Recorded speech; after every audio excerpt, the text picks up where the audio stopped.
গুরু কৃপাই কেবলম। আমি আজ আপনাদের রাহু গ্রহ সম্পর্কে আলোচনা করছি। রাহু গ্রহ প্রথমে বলি কোন রাশিতে উচ্চস্থ এবং কোন রাশিতে নিচস্থ। রাহু সাধারণত মিথুন রাশিতে উচ্চস্থ এবং ধনু রাশিতে রাহু নিচস্থ হয়। রাহু আমাদের কোন কোন ভাবে আর কি শুভাশুভ ফল দেয়, কোন ভাবে অশুভ ফল দেয়, সেই সম্পর্কেও একটু আপনাদের স্মরণ করে দিতে চাই। রাহু 1, 2, 5, 7, 12, তাহলে প্রথম, দ্বিতীয়, পঞ্চম, সপ্তম ও দ্বাদশ ভাবে অশুভ ফল প্রদান করে।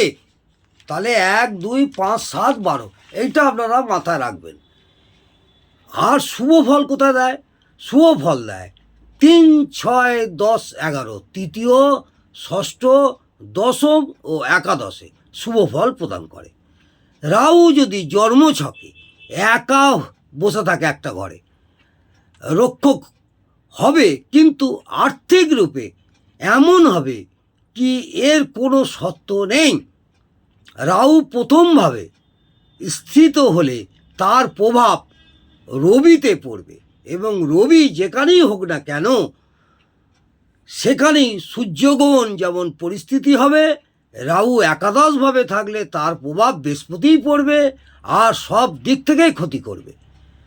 রাহু অশুভ হওয়ার লক্ষণ সম্পর্কে আপনাদের জানাচ্ছি। রাহু যদি অশুভ হয়, সেখানে যদি আপনারা বাড়িতে কালো কুকুর পোষেন, তাহলে কালো কুকুরের মৃত্যু ঘটবে এবং কালো কুকুর কোথাও চলেও যাবে, হাতের নখ ঝরে যাবে, মাথা খারাপ হয়ে যাবে, মাথা কাজ করবে না, অর্থাৎ কোনো কাজে মন বসবে না, শত্রু বৃদ্ধি পাবে। এই রাহুকে সামলানোর জন্য কি করবেন? প্রথমে বলবো, ভয় পাওয়ার কিছু নেই। রাহু গ্রহ যদি অশুভ প্রভাব আপনাদের রাশিচক্রের মধ্যে থাকে, তাহলে কি করবেন? সংযুক্ত পরিবারের সঙ্গে বসবাস করুন, শ্বশুর বাড়ির সঙ্গে ভালো সম্পর্ক রাখুন, মাথার চুলের ভিতরে একটা ছোট্ট করে টিকুলি রাখুন। রাহুর অশুভ প্রভাব দূর করার জন্যে কেতুর উপায় করুন। কোনো আনাজকে, যে আনাজ সবজি আমরা রান্না করি, তাকে কোনো বড় জায়গাতে ভারী জিনিস দিয়ে চাপা দিয়ে একদিন রাখবেন। তারপরে কি করবেন? ওইটাকে দুধ দিয়ে ধুয়ে চলমান স্রোতের জলে ভাসিয়ে দেবেন।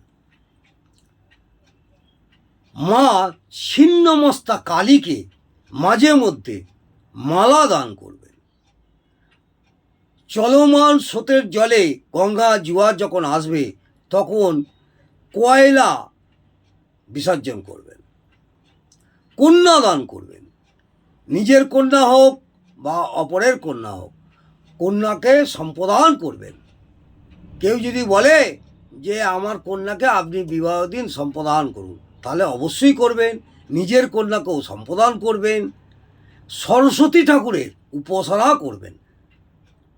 মুসুরির ডাল এবং কিছু খুচরো পয়সা জমাদারকে দান করবেন।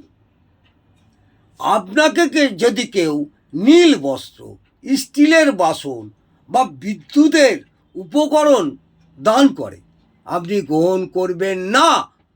তাহলে আপনার রাহুর প্রকোপ বেড়ে যাবে এবং ক্ষতির সম্ভাবনা বাড়বে। এছাড়া বলবো, যাদের ক্ষমতা থাকে বা যাদের জেমস স্টোন পরার ক্ষমতা আছে, তারা সিলোনিস গোমেদ ধারণ করতে পারেন। আরেকটি সাবধান অবলম্বন করছি, যেটা আপনারা অবশ্যই করবেন, মদ্যপান, সিগারেট, তামাক থেকে দূরে থাকুন। মদ্যপান, সিগারেট, তামাক সেবন করা থেকে দূরে থাকুন। নিজের কাছে সর্বদা একটা রূপোর গুলি লাল শালু কাপড়ে মুড়ে মানিব্যাগ বা পার্সে রাখুন। আর একটি গুলি কী করবেন? সেটা স্রোতের জলে বিসর্জন দেবেন।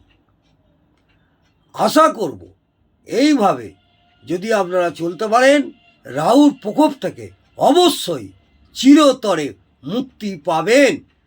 নমস্কার, ভালো থাকুন, সুস্থ থাকুন, আনন্দে থাকুন। জয় মা তারা।